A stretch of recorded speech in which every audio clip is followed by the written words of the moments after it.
Welcome, everybody, and thank you for taking time out of your day to join Stevan Bernard, Chris Sear, and myself to talk about one of today's highly concerning topics, ransomware.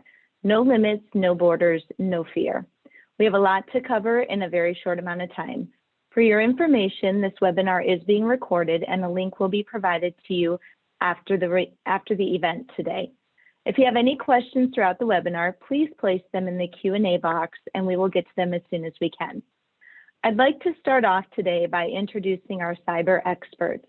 Stevan Bernard is currently the Chief Executive of Bernard Global.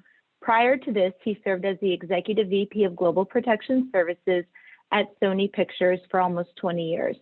He and his staff covered 50 countries with 150 offices. A few of his responsibilities included global threat management, investigations, forensics, information security, and data privacy, content protection, major event security, law enforcement and government liaison, business continuity planning, crisis management, and incident management. Stevan oversaw all security aspects of the North Korean cyber attack on Sony Pictures. We are honored to have him join us today. Welcome, Stevan. Thank you. Chris Sear is Sterling's Chief Technology Officer. Chris is an enterprise architect and industry thought leader.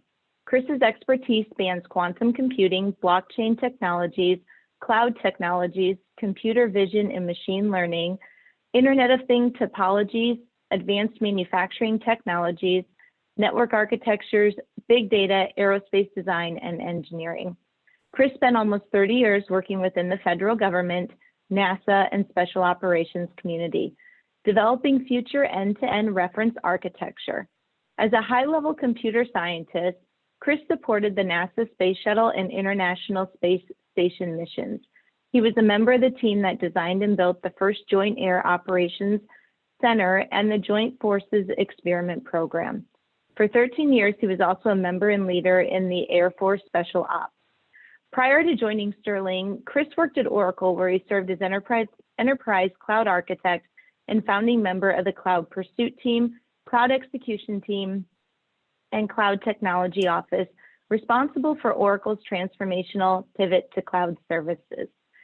Sear has also worked with Fortune 500 or Fortune 50 companies such as FedEx, General Motors, Verizon, Coca-Cola, and Amazon.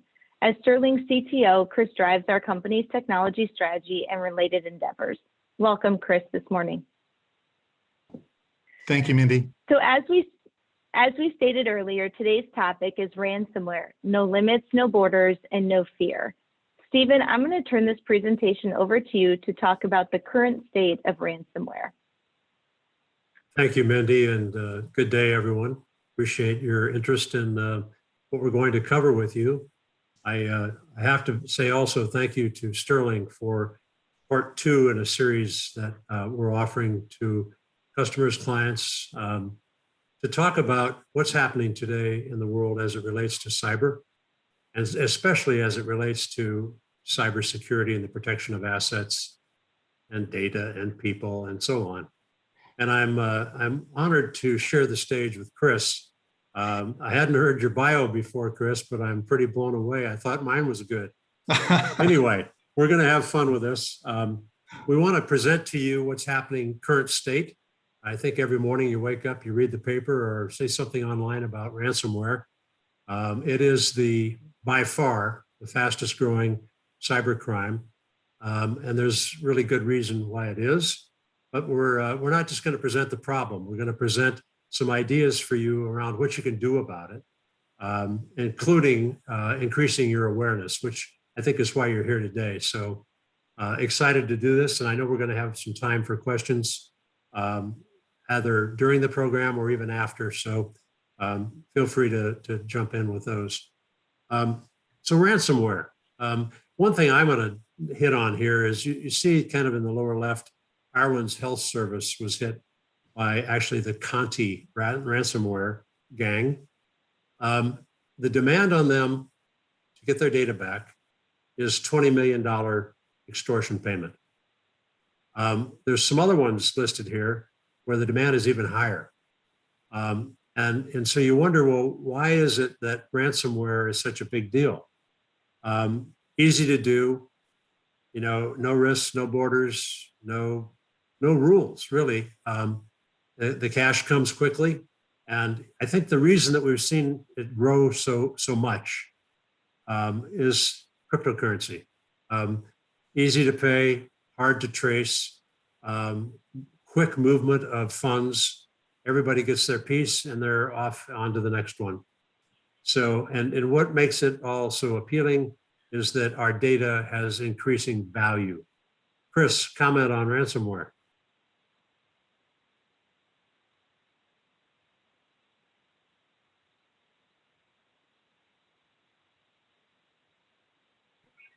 Yeah, so one interesting thing that I think what has really brought this particular topic to a head has been what has happened within Colonial, right? I mean, it wasn't just affecting a company or an entity, but it was really starting to begin to affect the citizens of the United States and their livelihood and everything with that flows within that entire oil and gas industry.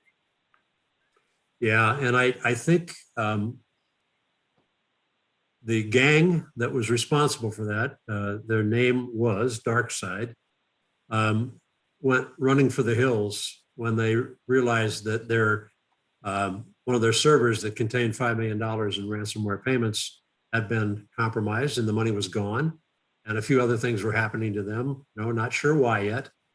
But they even came out online and said, we're going to do a better job of vetting our victims before we actually do these things going forward, because our goal is not to harm anyone. It's just, financial gain. Well, you can't have financial gain without harming someone. So we'll get into it. Next slide, Mindy, thanks. And the next one. There we go. So for those of you that joined us last time, I showed you this slide, and I'm only going to show it again just quickly. It's what we saw on day one of the cyber breach at Sony Pictures when North Korea decided to not only penetrate the networks, steal our data, post it online, and embarrass us, but also to destroy the company. So the real difference in the attack by North Korea, the only difference I would say, is that same tactics, same type of malware. The difference was destruction. And, thankfully at this point, we haven't seen much of this, but we could. And the reason we could is, when companies say, I'm not paying, and these guys, just won't take no for an answer, they do have the ability to do enough damage to destroy a business. So that's kind of the dark side of all of this. For now, we're not seeing that, but something to think about. What is malware? It's a software that is designed for one purpose: bad news. It's to bring bad news, to get into your network and to exfiltrate your data that you feel and they feel is of importance and value, and then go back and encrypt that data, and then to make a ransomware demand, and then to receive payment, and then to hopefully decrypt the data, and you get it back and everybody's happy. Well, they're happy. You're not so happy. Why are they doing it? Most of the time it's for extortion purposes. And I think when you think of the term ransomware, that's exactly what it is. It's to extort money or something that they want from you, that they have no right to. And so in other breaches, there's other reasons. The other reasons may be espionage or competitive intelligence or things like that. But today we're talking more about ransomware. And it is the fastest growing, most impactful cybercrime. And the money that's exchanging hands, unbelievable. I think I saw a statistic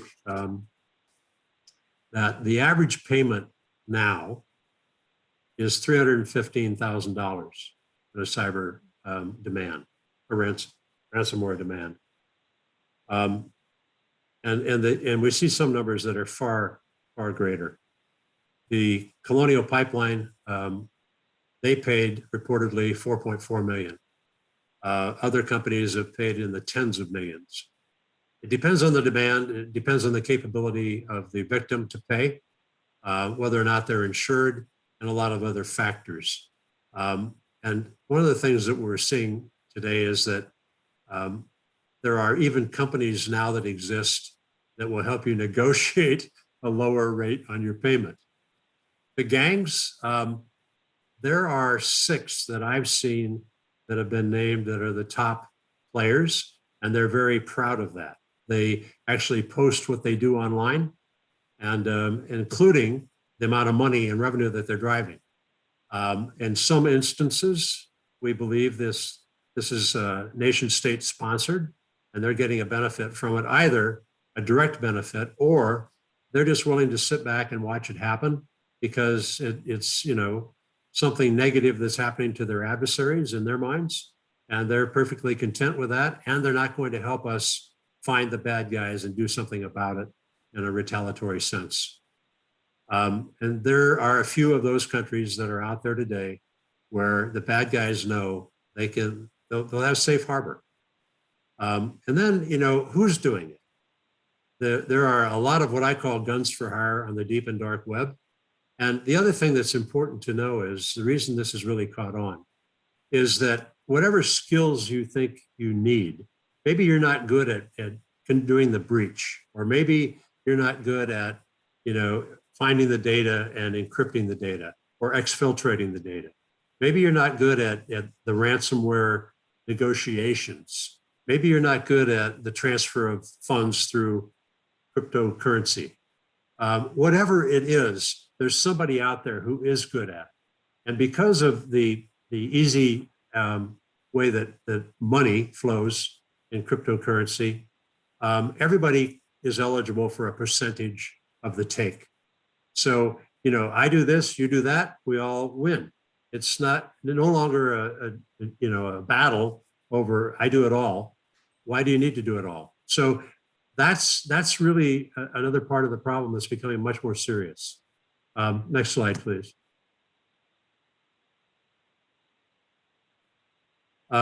This is kind of my quote. A cyber criminal is no different than any other criminal. They're doing something that's illegal, and they're taking something that doesn't belong to them, or they're harming someone. The other thing that you see here is digital or physical.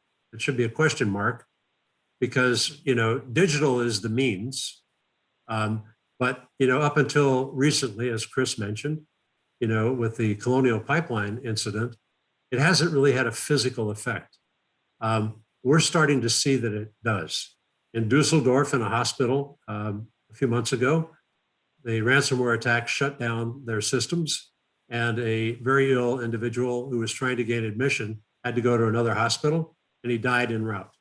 I can give you other examples where this absolutely has a physical and personal impact.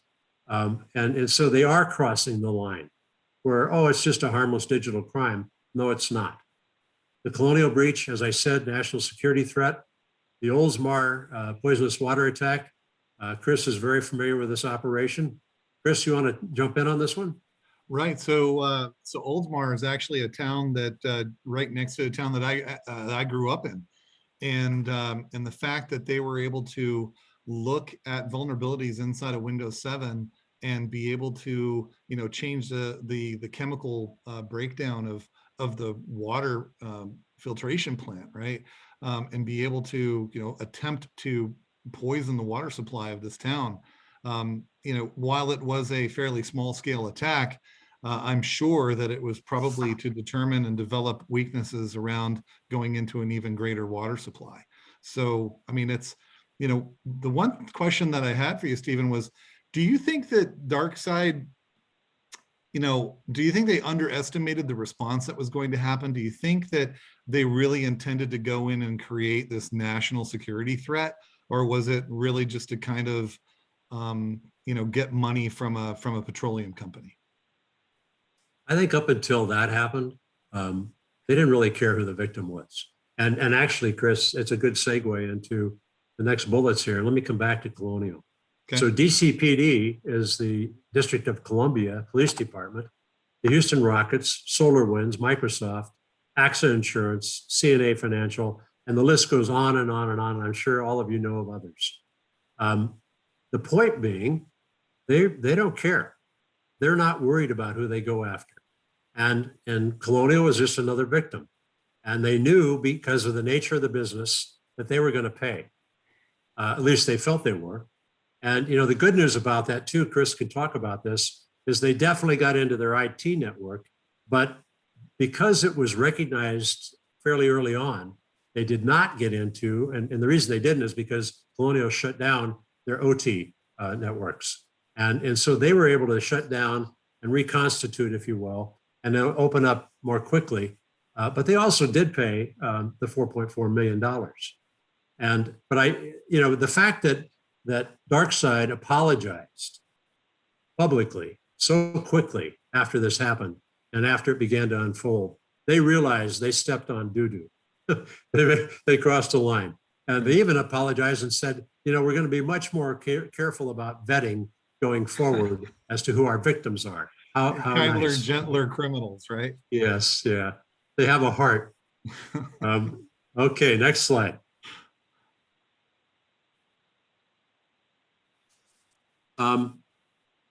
So this is a debate, and all of us, or I'll say it differently, any of us can find ourselves here. If we've had a ransomware incident and we have an extortion demand, the question is, do you pay or not pay? And the answer is, it depends. And it depends on how critical the data is that they've got that you can't get access to, or whether or not you backed it up, in the last 3 hours and you don't really care. That could be a case. Or that you don't really have the money, or that you didn't have insurance to help you offset the cost of this, or that you don't know anybody to help you negotiate a lower payment. There's a lot of ifs, as I said.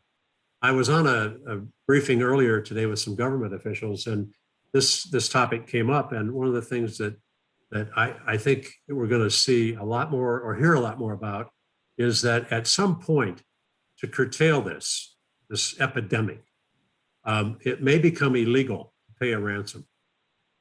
That's a big deal, at least in the United States. And I heard that in the state of New York, there's already proposed legislation where you're going to be fined $10,000 if you pay the ransom. The FBI's position is don't pay, but they don't mandate that. They don't make it illegal. The reference to OFAC and FinCEN is that they monitor payments, especially anything over $10,000, any transaction. And their OFAC is looking at who is the recipient of the money and are they on the terror watch list? So that's another thing you've got to consider when you're making the payment is where's the money going? And are you breaching a federal law? So a lot to think about, and the other thing I think that's important to say, we're going to get into tactics next, I believe. So we'll go to the next slide, because these guys have a response to that as well. Actually, it's going to come up. I'll get into it in a minute. Let's talk about penetration. How are they getting in? There's a whole bunch of ways to get in, but there's a great dependency today still, or more so, on social media. And why is that? Because including me, we're all out there. We're on LinkedIn, Facebook, Instagram, the list goes on, and we're having fun with it. And we're telling people things that we probably don't want everybody to know about ourselves and our interests and so on. So I can tell you in the Sony attack that they did a really good job on social media to build their phishing campaigns and spear phishing campaigns. So they were sending emails with attachments that you did not want to open to people saying, hey, I know you're in the whatever animal welfare program, and here's a picture of a cute puppy we just saved, and click, and they're in, and you don't know it. So phishing and spear phishing, a big deal, 80% plus, that's how they get in. Business email compromise, an email that comes to you, you think it's from someone in your business telling you to do something. Actually, it's always move funds. And you think it is from that individual, and you go ahead and do it. I would just say to you, if you have one of those and you report it to the FBI, usually before 72 hours are up, they do oftentimes have the ability to interdict the payment. So remember that if you have a business email compromise attack. Password compromise. Still today, sadly, a lot of us have bad habits when it comes to our passwords. They're not enough alphanumeric characters. We don't change them often enough. And we repeat passwords, and we use passwords for several different accounts. I could write a book on this, but I'll just stop there. Insider threat is becoming a bigger issue and a bigger risk. Not so much because they're involved in ransomware, but because they're involved in other things that can have a damage to the business. So something to think about there as well, especially when you see irregular behaviors. Patch management. Let me shift gears to Chris here, and I know it's one of your favorite topics. It is. A lot of systems that exist within government systems, commercial systems, enterprises, it's always about the day zero attack, right? It's always about have they created or found a weakness where a patch has to be created. And when you're creating that patch and it becomes finished and it needs to be installed, there's always that delay. I do know that in previous companies that I've worked for and different agencies that I've worked with, we've had different types of patch install weekends, right? Or we wait a while before we install these patches just to make sure that they're compatible. It's a very difficult dance to play with, and sometimes if you're not diligent in terms of being able to install the latest and greatest patches, can make you extremely open to an attack like this.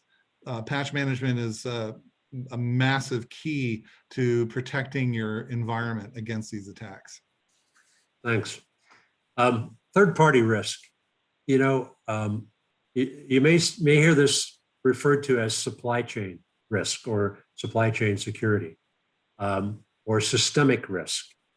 But, and we're going to talk more about this when we talk about the presidential executive order and what's coming, what's on the horizon especially for companies that in any way are going to provide technology or software services to any branch of the United States government, and what the requirements are going to be, because you're only as strong as your weakest link. And as good as we are about doing everything right and protecting the environment, if we allow somebody to plug into us with some device that brings risk, we're in trouble. And that jeopardizes everything we do. So we'll spend more time on that. It's really important. The other thing that I think we see in penetrations is they create an urgency for you to react, which adds pressure, which causes you oftentimes to make decisions you may regret later. So try to find ways, if you find yourself being a victim of this, to buy a little time. And like I said, there are companies out there today that will help you negotiate and buy time and maybe reduce cost, or maybe even fully recover without payment. And legacy systems, Chris, jump in. So I believe we had a question in the previous webinar about what one of the greatest threats to some of these attacks were, and partially my response had to do with legacy systems, older systems that are either no longer supported or legacy systems that need to be in place in order to operate, that it requires a lot of skilled labor in older systems to be able to protect. And of course, while these are still while they're still being operative, there's a lot more work that needs to take place in order to be able to maintain it. That could fall in line with configuration errors as well.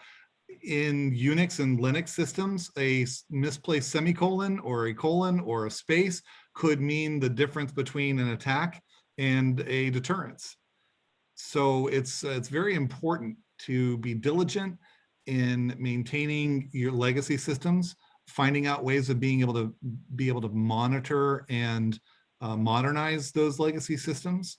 There are different avenues in being able to provide that, but also making sure that those configuration files, whenever a change is being made, that those are the most up to date, the most compliant with security posture, and also backups are made of those configuration files in the event that an error was discovered. Great. Next slide, please, Mindy. You're doing good driving. Thank you. New tactics. I mentioned earlier we're going to cover this. So let me tell you a little bit about ransomware tactics, especially, and the double and triple extortion threats that we're seeing today. So earlier I talked about, they'll find a way in, they'll surf and find the data they want, they'll exfiltrate it, then they'll encrypt it, then they'll knock on your door and they'll ask for money. And then if you pay and everything works out right, you may get your data back. And I say may get your data back. And you may get it back exactly as it was when they removed it from you, or you may not. And in many cases, what we're finding is it's coming back and it's not exactly the same data. In some way, it was damaged.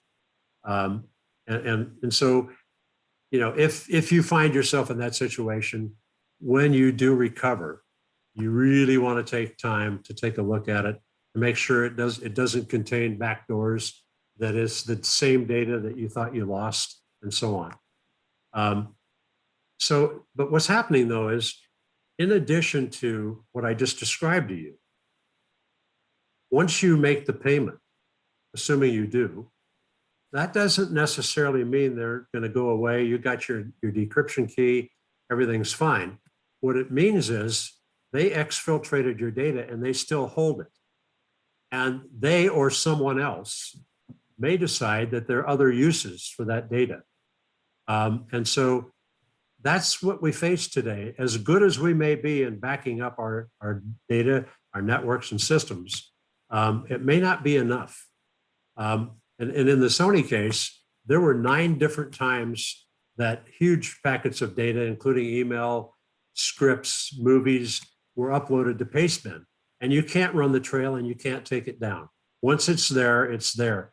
And it's still there in our case. So the other thing that's happening is shaming. So the company does or doesn't pay. And we're seeing it with some big companies right now where they say, look, if you don't pay, we're going public with whatever it is that they've got. And the company's like, yeah, we're going to negotiate or we're not going to pay. So what they do is they'll post some of this online for the world to see. And then they'll remove it and say, do you want us to do more? Or now do you want to pay? The other thing they're doing is, let me give you an example. Let's say they get into the K-12 school system, which they're doing a lot of, or into a healthcare community. The data they see relates to people and their personal information. And what they're doing to put added pressure on is they're reaching out to those victims, those individuals, and saying, we need your help. Can you believe that this company that we just attacked is willing to put your personal information at risk and allow us to post it because they're too cheap to pay? At Sony Pictures, we had some victimization that affected individual employees where they said, tell your company not to release that movie or else. So believe me, it's happening. And that was 6 years ago. So, it's still there today, only it's much worse. What vulnerabilities should you be worried about? IoT.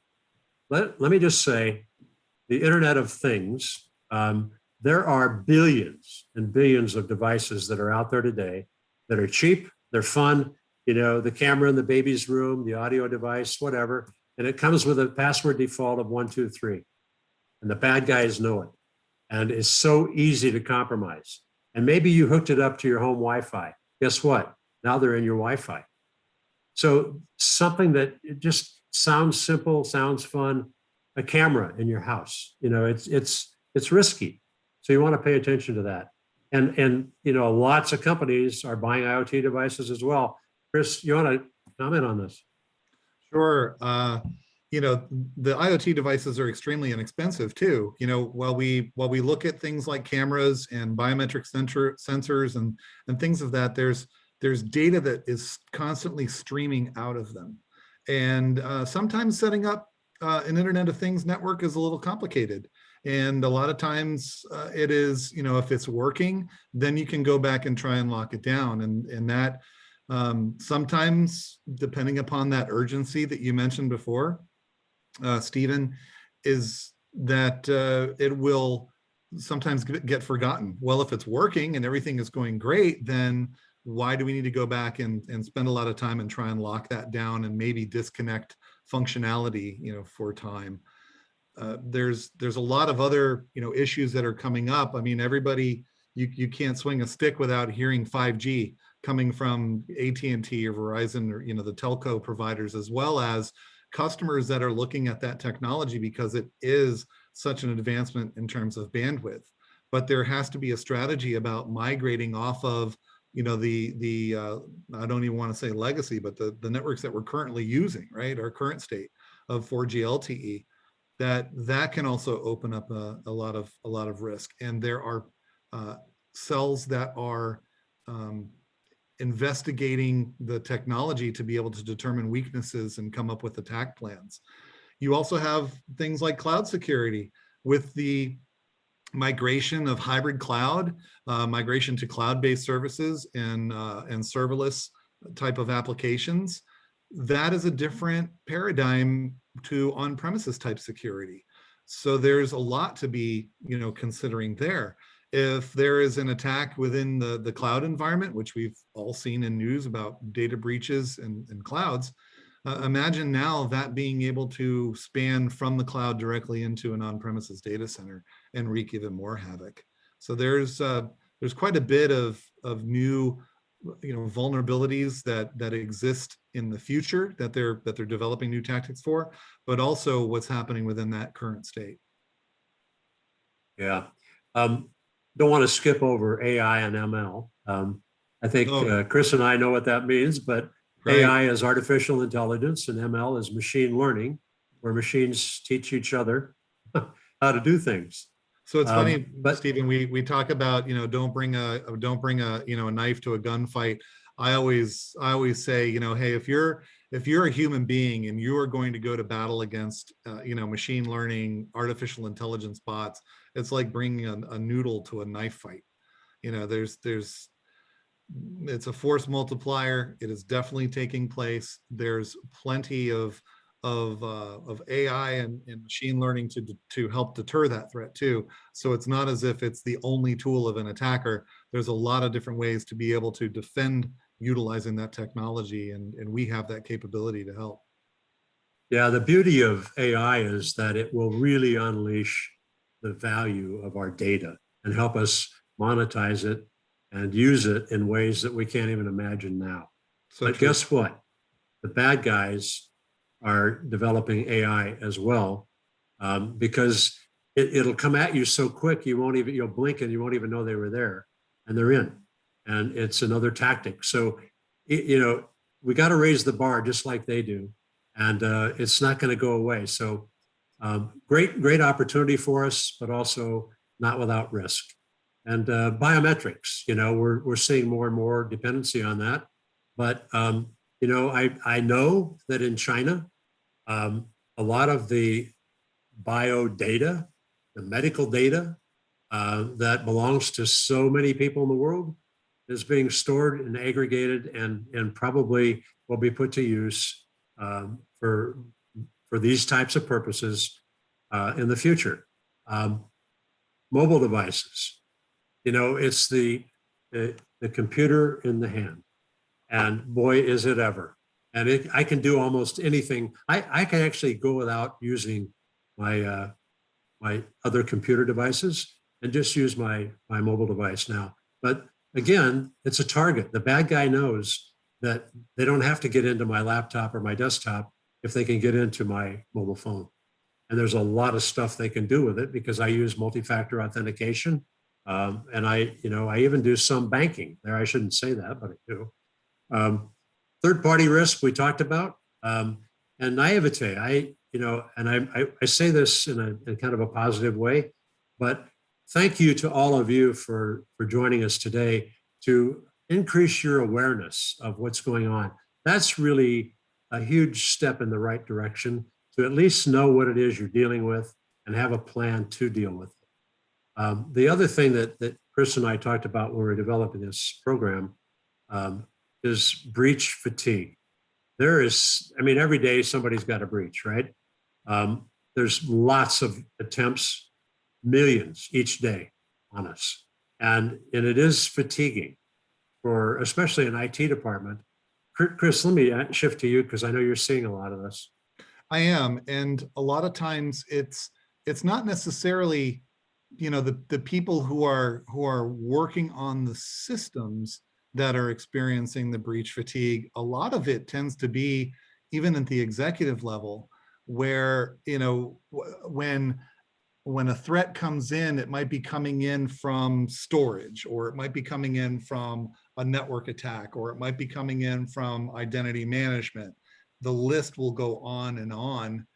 And as you start to see all of the different ways in which these criminals try to come in and exploit your weaknesses, you tend to kind of, you either want to increase your security posture, really begin to attack it, or, a lot of organizations tend to, they tend to only focus on, one thing at a time, or they only focus on, particular technologies to be able to deter a specific threat because they're just fatigued. I mean, look at what we've experienced just within the past week. And that isn't all of them. If you go onto the threat websites, Steven, I mean, we spoke about this yesterday, was, it's tens and 20s and 30s of even the smaller organizations that are getting attacked.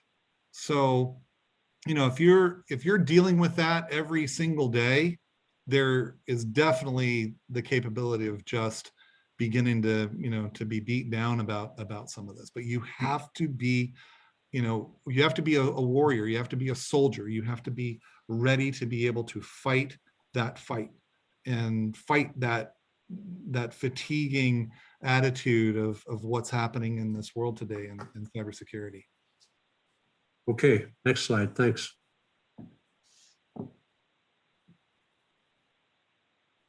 I know we're probably going to run out of time here, so we want to leave time for questions. Let me run through these real quick, and then I think we're going to move over to Chris on Zero Trust. So multi-factor authentication, easy to do, not complicated. You should do it on your personal equipment and devices, and certainly do it at work. It slows you down a few seconds, but it's really well worth it because it's one more level of protection that keeps the bad guys out. Password management, we talked about, patch management, personal use policy. We need to be careful not to blend our personal stuff with our business stuff because it can compromise that environment unintentionally. So, now that we've got time to catch our breath from going to a work from home model or work from somewhere, I think we've got to take a closer look at that. Anti-phishing campaigns and awareness programs that really teach employees what to look for, because these guys are good. They will fool us. Secured remote access, yes. Frequent data backup, yep. Privileged account management, not everybody needs access to everything. Modernizing your legacy systems, Chris spoke about that. System design, segregating your files from the network. And I know Chris can pick up more on that. So one of the things I wanted to say was we have direct experience with the anti-phishing awareness. We at Sterling have an entire protocol that is constantly testing Sterling employees as to whether or not we can detect that. Sometimes we get caught. I actually, was identified by one, very thankfully to our cybersecurity folks here at Sterling. But we have it. We use it almost as if it's a service, and we offer that up to our customers to be able to take what we have learned and take what we do to keep our company secure, to be able to easily put that in place for any customers that wish to have that. It is also, I cannot emphasize, if you have legacy systems that are no longer supported, find different ways of being able to modernize them. There are software systems, there are managed services that can run those legacy systems in environments that are a lot more secure than just running them by themselves on your network. Yeah, one thing we didn't add here that we should is consider ransomware insurance, cyber insurance. That if all else fails, at least you're going to have somebody you can rely on to help you get through it. Go ahead. So, very timely for us to be presenting today on the heels of the presidential executive order that was just released. And by the way, it was already in the works before SolarWinds and Microsoft Exchange server attacks and some other things. It's something that our former President Trump had taken a serious look at, but President Biden really took it the next step and issued the executive order. The executive order does not mean that it's law. What it means is that this creates mandates for the U.S. government.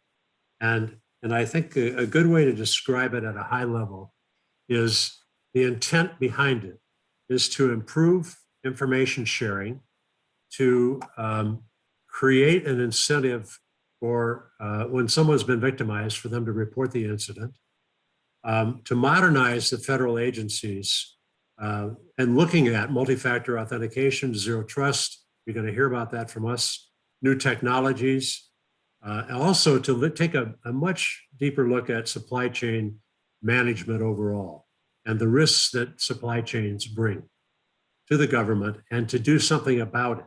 And what that means, I said it a moment ago, is that if you are a provider of the government or you want to be, you're going to have to really rethink how you go about your business and how safe and secure your products are, your network is, because you're going to be tested.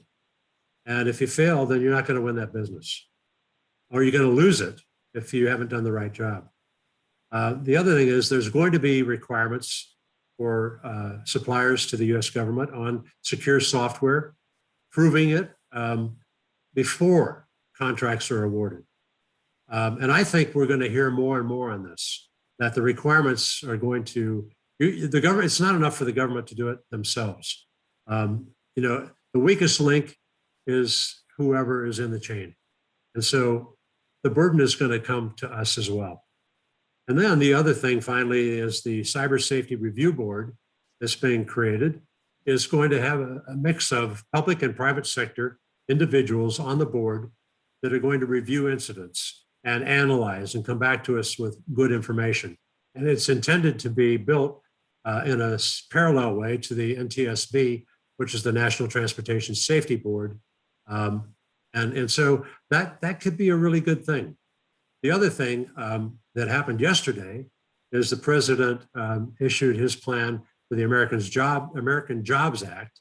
And there's, billions of dollars that are going to be set aside, because you got to put your money where your mouth is. It'll be set aside to do these things, because it does, it's not cheap, but it's in the best interest of the country and our future. So in the interest of time, let's go to the next one, because I think it's going to be zero trust. And Chris, there you go. Right. So, in the last bullet of the previous slide was zero trust as a priority. Well, there's an old Russian proverb that said, trust but verify, right?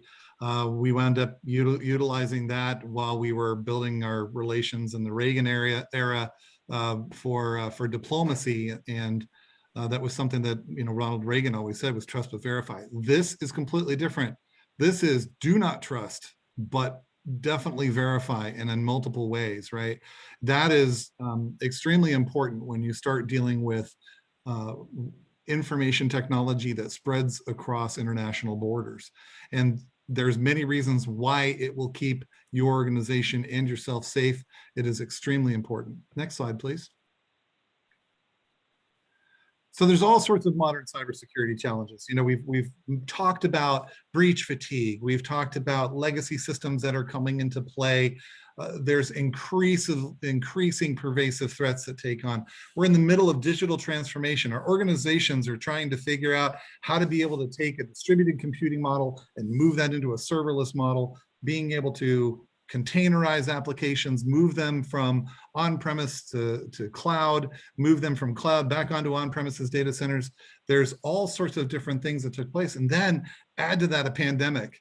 Now you've got to take all of this information, shift it into a remote workforce, because we've all had to leave those big facilities to be able to stay healthy. And then, you know, there's methodologies that you can follow, right? Zero trust, there's plenty of different approaches, you know, in terms of that. There's perimeter, you know, and access modernization that needs to take place. Steven, you mentioned biometrics, whether it's, you know, through the use of your face or your fingerprint or a retina scan or anything along those lines. But you have to be able to initially say, I do not trust you. You could very well be a bad actor. I do not trust this Internet of Thing that is trying to connect via my 4G or 5G network, and make sure that it's verified and that it's secure.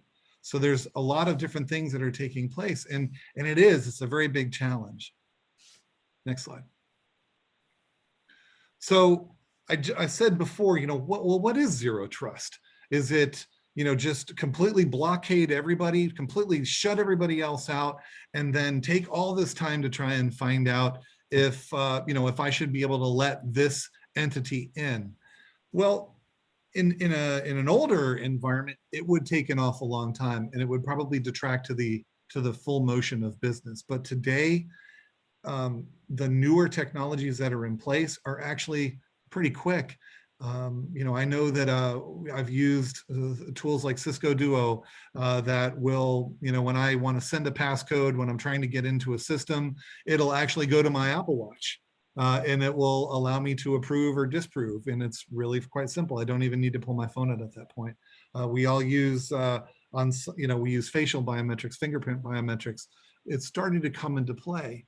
But now this entire attack surface is not just within authentication, right? It covers the entire gambit and different devices. So it is not, oh, I need to go out and I need to purchase zero trust. It's not a product, it's not a SKU, it's a methodology. And it's something that needs to be discussed amongst all of your different organizations and all of your different management of your technologies to be able to build a set of design principles to where you can put them together and integrate them to be able to deter that threat.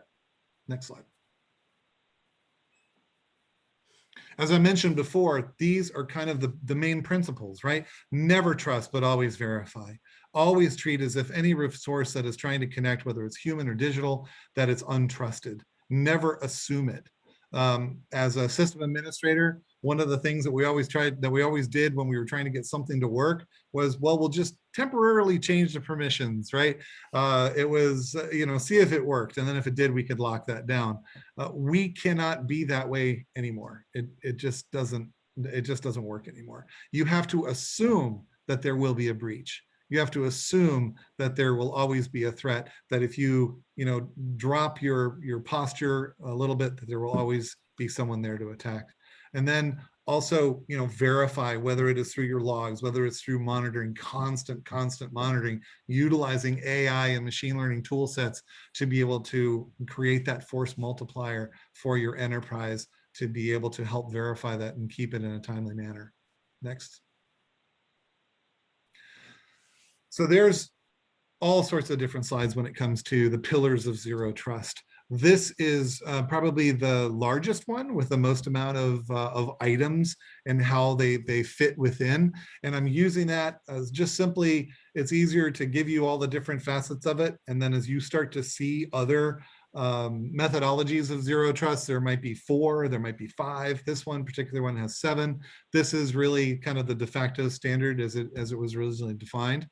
But as you'll see, it's not just within authentication. So within the workforce, you have security tools around authentication and access control, but then you have to identify the devices that are connecting into your organization.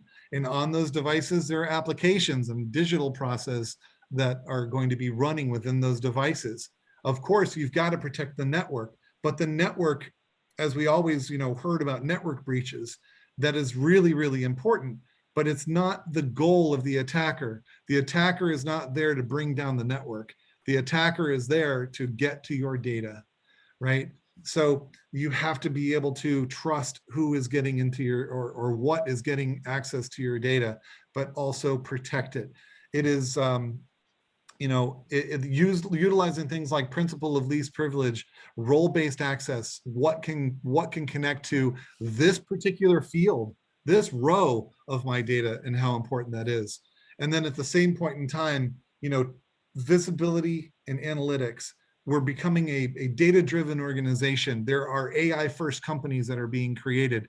You have to be able to protect what you're seeing and all of the, the capabilities of being able to see everything from an end to end, but completely secure for your organization. How does all of that get done? It's not done with one person sitting at a console locking everything down. It is through the use of automation and orchestration tools, such as Ansible, from Red Hat, HashiCorp's tool sets within a larger enterprise vendors such as HP and Dell that allow integration through their tool sets. This is how you can modernize the way that you currently do things.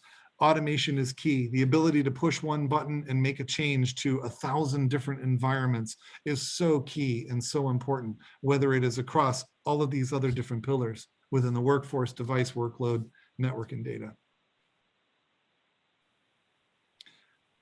And everybody is sitting inside of a different posture. You could absolutely only be doing password authentication at this point. You haven't really gotten involved in zero trust. You haven't created anything utilizing multi-factor authentication. You haven't developed an artificial intelligence driven email and analytics system, right? With immunity. That's okay. But the biggest step is, in our trust maturity model, if you are without it, we can take you to it. If you are brand new to it, we can create basic zero trust methodologies and implement, the fundamental integrated capabilities. If you are well within your journey, whether you're at an intermediate or an advanced level, we have products and services that can be able to help you take you to that increased security posture where your risk is being reduced, where, even at this point, if you are without zero trust, if you do not have a security posture, it may be very difficult for you to be able to acquire that cybersecurity insurance that Stevan has mentioned before. Let us help you take you there. Let us take you to your new normal, your true north.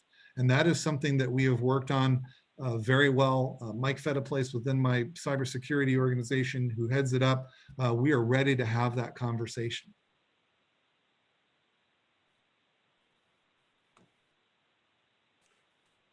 Okay, I think we're getting towards the end here. We do want to leave time for questions. So I'll cover this pretty quick.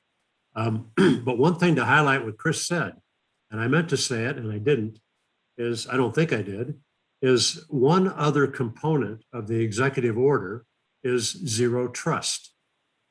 And that burden is being placed on the US government. Again, one more reason for us to take it more seriously and to consider building a zero trust program. Every battle is won before it's fought. It's all about preparedness. It's a quote from a Chinese philosopher, Sun Tzu, and he has many other quotes of that nature that are fun to read. But what this is about today is, of course, it's prevention, but it's also preparing for worst case scenario. And I want to underscore that. At Sony Pictures, we never expected to have a nation state attack us with the intent to destroy our business. We never planned for that. We did plan, however, for a lot of other things and actually did react to a lot of different types of crises, including cyber, Sony PlayStation incident, and so on. But so we had some history, we had some experience, but what we did is early on, we built a cyber program that included forming the team, not only identifying what functions needed to be represented and what their roles and responsibilities were, but which individuals would represent those functions. And also, who had what authority levels, who could escalate, who could make decisions in the absence of somebody in senior management, and then testing those plans. And I think the encouragement here is, in the last program we offered, at the end, there was a self-assessment tool, and we're going to offer it again for you. The intent is you take it, you decide, where are you today? Because it's impossible to develop a roadmap for where you need to go and what your vulnerabilities are if you haven't taken a look at where are you today. And there's no embarrassment here. There's no shaming.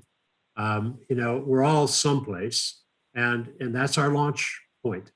But if we develop over time a plan to really make improvements, then we're going to look back in a short period of time and say, hey, we did some good things, and we're keeping up at least with the bad guys. The other thing I want to close with on my comment is, there are some tough decisions out there, and when you get the team together, make them as soon as possible. And I'll give you an example. Any of you out there today have the ability to unplug worldwide? Probably not. Do you have the authority to call the FBI and open the door and let them come in? Probably not. There's issues associated with all of that. Do you know who you're going to call if you need help? Like Sterling, you don't have to feel like you're out there in the wilderness with no help. You can pick up the phone, kick around some ideas, I'm under attack or whatever, or I think I am, and get help. And that's the key. Who are you going to call? Next slide.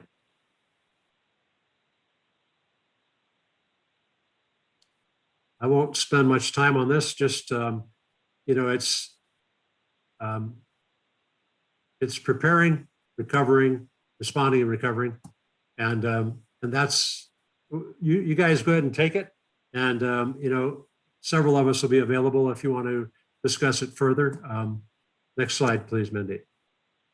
I think I'm handing it back to you, actually, Mindy. You sure are, Steven. So we do have a couple questions while we have this slide up. I'd like to run past you guys. The one here is, much of my IT support is outsourced. How do you recommend we handle and increase our security with it being outsourced? I think it'd be good to hear from Chris on this and me, because I definitely have an opinion on it. It's fine if you outsource your IT, but have you actually sat down and had the conversation about what are they doing and what are you doing? And are you doing it? And are they doing it? And then if there's a breach, who have you defined the roles and responsibilities? When are they going to notify you? Who are they going to notify? What are you going to do? What is your response plan to mitigate and also to keep the business running and to recover? What about resilience? So these are conversations that really need to occur. It's not enough to say, oh, I outsource it and everything's fine because they back up to the cloud. Not enough. Chris? Yeah, it is your organization's responsibility, whether you outsource it or whether you're taking care of it, yourself. It's your data, it's your network. Trust the partner that is doing that work for you. If you feel as if you have outsourced your service into a non-United States based entity, and you feel that increases your risk posture, then consider looking at a different service to be able to provide that. I mean, I get it. With all of this growth, it's very difficult to have, a massive team of IT specialists and security specialists to be able to run an organization, and managed services are an extremely beneficial aspect of doing this. I would just say revisit where you currently are utilizing an outsourced entity. see what they are doing in order to protect you, and also see and revisit your agreements with those organizations to, to see if there's a way you can increase your security posture there. If you are in a relationship that isn't doing everything that you want to, for them to be able to do, there are plenty of other service providers and consulting services that can add to that. Don't think that you only have to have one service provider to be all things to your organization. It would be wonderful to have, of course. There's not very many that actually do that, but there are some really great service providers out there that can assist.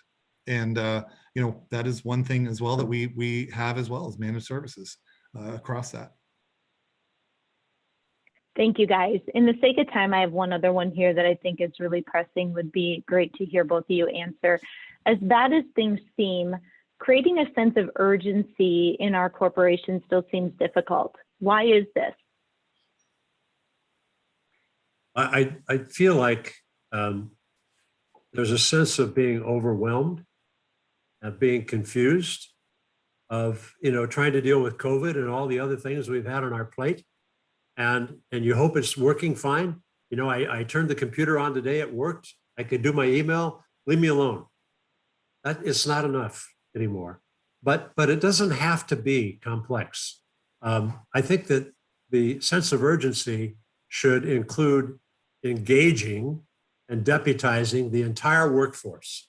Workforce includes anyone who's your partner, your consultant, who's connected to your devices, and defining their roles and responsibilities and having them help you win, help you avoid risk. So you got to start somewhere, and don't think it's that complex. There's plenty of people out there that have the skills to help you get through that, but do something, do it now. Yeah, and I take a very, this is kind of, when you start looking at ransomware and all the bad things that have been taking place, you can kind of bring you down quite a bit in this industry. But I really try to take an optimistic approach. I think that there's good companies, there's good security providers and smart people that are trying to outweigh the bad.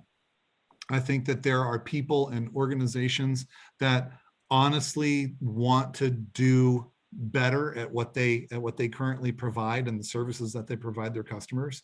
And I think that it's about time that this threat has been brought up to this particular level, so that the people who want to provide those services, the people who want to be able to make sure that their data is protected and their customers' data is protected, that it's their time to shine, that it's their time to get that training out, that it's their time to start learning more about this and becoming the headlines on how they deterred the attacker and not all of the attacks that take place. So I want to end this whole thing on as well as Steven, on a positive note, that now is the time to act. This isn't something that you should be waiting for or waiting for somebody else to fix, because it's only they're only getting smarter. And as Steven mentioned before, we're paying them. And the more we pay the attackers, the stronger they're going to get. And so we are your partner. We want to be your partner of choice. We want to join this fight with you. We have the tools and the people that are capable of being able to provide it. And for that, I thank you so much for spending this hour with us to discuss this. But let's act. Thanks so much, Chris and Steven. And I agree, the stuff you guys have presented on both webinars, we talked about cybersecurity in the past, and it really is a fear with our audience. And here, we're trying to provide some hope. We want to go into and let people know you're not alone in the fight. And part 3, as you guys see on the screen right now, coming up in June, one of the things we haven't really tapped into yet is the mind of the hacker.